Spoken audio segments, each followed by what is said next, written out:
Welcome to வனதிஸ் kitchen. வாங்க இன்றைக்கி ஒரு பூண்டு மிளகு குழம்பு ஒன்று வைப்போம். இப்போ நிறைய ட்ரெண்டிங்கில் இருக்கிறது இது ஆக்சுவலாக ரொம்ப பழைய காலத்து குழம்பு. இது மருந்து மாதிரி சாப்பிடுவாங்க. சளி பிடிச்சிக்கிட்டு இருக்கவங்களுக்கெல்லாம் வீட்டில் இந்த மாதிரி செஞ்சு கொடுப்பாங்க. இதுக்கு தேவையான பொருள் என்னென்னு சொல்கிறப்பாங்க. ஒரு ஸ்பூன் அரிசி எடுத்துக்கோங்க, ஒரு ஸ்பூன் தனியா, ஒரு ஸ்பூன் கடலைப்பருப்பு, ஒரு ஸ்பூன் சீரகம், 2 ஸ்பூன் மிளகு, அரை ஸ்பூன் வெந்தயம், காரத்துக்கு ஒரு 2 மிளகாயும், 2 காஷ்மீரி மிளகாயும் வச்சுருக்கேன், ஒரு துண்டு பெருங்காயம். இது எல்லாத்தையும் கொஞ்சம் எண்ணெய் நிறைய வச்சு அதில் வறுத்து எடுத்துக்கலாம். இதுக்கு தேவையானது சாம்பார் வெங்காயம் இல்லைனாலும் நீங்கள் நார்மல் வெங்காயம் போட்டுக்கோங்க, ஒன்றும் பிரச்சனையே இல்லை. டேஸ்ட் கொஞ்சம் தான் வித்தியாசம் வரும், பெருசாவெல்லாம் ஒன்றுமே கிடையாது. பூண்டு கொஞ்சம் பெரிய சைஸ் பூண்டாக இருந்ததுனால அது கொஞ்சம் உரிச்சு வச்சுருக்கேன். 10-15 பல் பூண்டு எடுத்துக்கோங்க.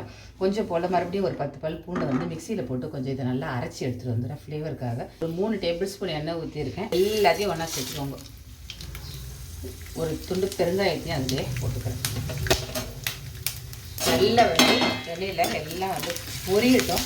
வாசனை வர ஆரம்பிச்சிருச்சு. மாதிரி ஸ்ட்ரெயின் பண்ணிவிட்டு அந்த எண்ணெயை குழம்புக்கு அப்படியே ஊற்றிக்கோங்க. பொடியை அரைச்சிட்டு வந்துட்டேன். இப்போ எண்ணெய் இது போதாது, இன்னும் கொஞ்சம் எண்ணெய் விட்டுக்கலாம். இந்த குழம்பு கொஞ்சம் எண்ணெய் தாராளமாக இருந்தால் தான் நல்லாயிருக்கும். எண்ணெய் காஞ்சிருச்சு, கடையில் போட்டுடுறேன். கருவேப்பிலை, பூண்டு, சின்ன வெங்காயம் போட்டுக்கோங்க. வெங்காயம் பூண்டு நல்லா வதங்கிடுச்சு. இப்போ கொஞ்சம் ஒரு 10 பல் பூண்டு அரைச்சேன் இல்லைங்களா, அதை சேர்த்துக்கணும். குழம்புக்கு தேவையான மஞ்சள் பொடி,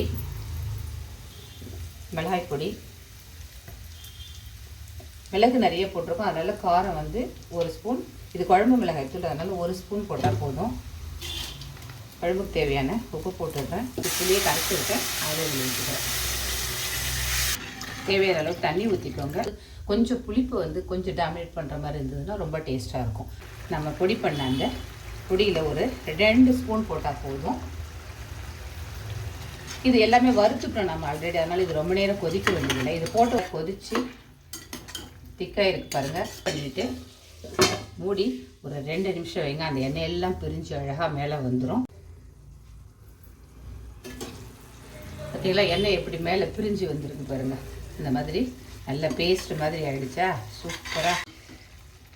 சின்ன வெங்காயம் இல்லைன்னா இந்த குழம்பு வைக்காம நீங்கள் பெரிய வெங்காயம் போட்டே வைங்க. இந்த குழம்பை வல்லவனுக்கு புல்லும் ஆயுதம் அப்படிங்கிற மாதிரி இருக்கிறத வச்சு நல்ல இன்வால்மெண்ட்டோடு சமைச்சோம்னா எல்லா சமையலும் ரொம்ப சிறப்பாக இருக்கும். இந்த பூண்டு மிளகு குழம்பு உங்களுக்கு பிடிச்சதுன்னா லைக் பண்ணுங்கள், ஷேர் பண்ணுங்கள், சப்ஸ்கிரைப் பண்ணுங்கள். நன்றி, வணக்கம்.